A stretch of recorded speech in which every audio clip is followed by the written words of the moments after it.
JJ Reddick's home was destroyed earlier today in Pacific Palisades. So he lost his home today, and I found the whole entire situation, what's happening in LA with these wildfires, very interesting because I'm not sure if there's ever been wildfires historically this bad in the sense that it damages a major area of Los Angeles or an area of importance when you judge by the wealth and Pacific Palisades. So to me, that's what makes it very interesting that it's an area where all the wealthy, well, I wouldn't say all the wealthy in LA live, but just an area that is concentrated with wealthy people, upper middle class people. These are like the elites that live there in LA. So it's interesting because it's an area that is of great value due to the people who live there and just the income bracket that's there and the real estate value there. I don't think there's ever been a wildfire before that's impacted an area of that type of economic value in Los Angeles. I could be wrong. I would have to check the history, but it's interesting.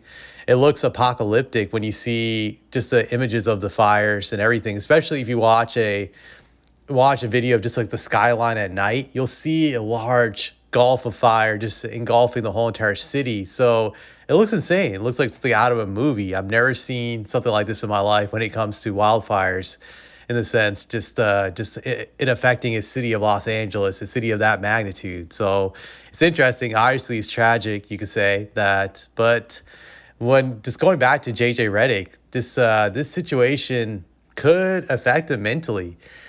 This man is a man who said in an interview before he suffered from depression, and from what I've read about depression, it's a lifelong thing. Just it's like an up and down roller coaster you're always dealing with.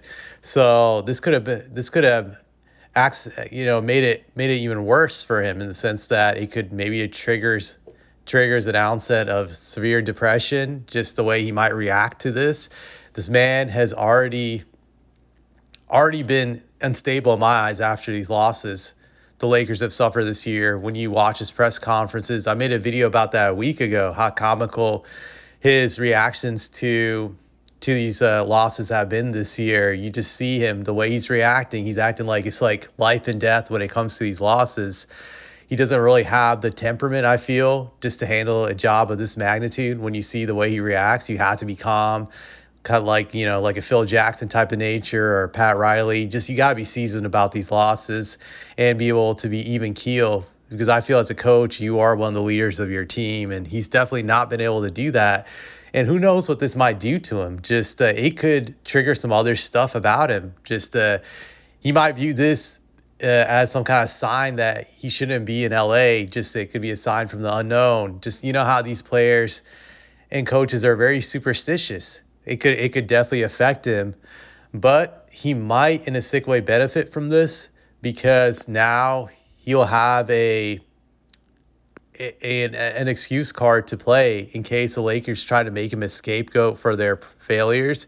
I'm not a fan of JJ Reddick, but I do not think he should be made as a scapegoat for the Lakers' failures. Definitely not. Just if you look at the way the Lakers are assembled, I really do think LeBron James should take all the blame for this, a huge chunk of it, because this team is assembled the way he wanted it assembled. He has huge influence on the general manager, Pelinka, on what moves to make, what not to make. This has all his fingerprints all over it. I think he should be blamed for any of the failures the Lakers have this year and in upcoming seasons, because he's an architect of this team. He calls all the shots. He makes all the moves, and they comply with him, Jeannie Buss and Pelinka. So I think LeBron should get the blame for it, and I think now JJ Reddick will have a card to play in the sense that when the Lakers fail, which they will inevitably do this season, they're not going to win a championship. I have this team at best being a first round and out team. Now he'll have this in the backdrop to play, saying that he had to overcome the loss of his home. Granted, I've read this was a rental home, so he hadn't bought it, I believe, allegedly. So if it's rental, then it's not too bad, the psychological ramifications of that type of losses, since his family has survived from what I've heard. So, but he could still say it was a traumatic experience and that it did a lot to him mentally. And I think even the Laker fans will give him grace on that. So I definitely think he could use this in his favor, but I also think it could snowball out of control how he's feeling when he's coaching these games.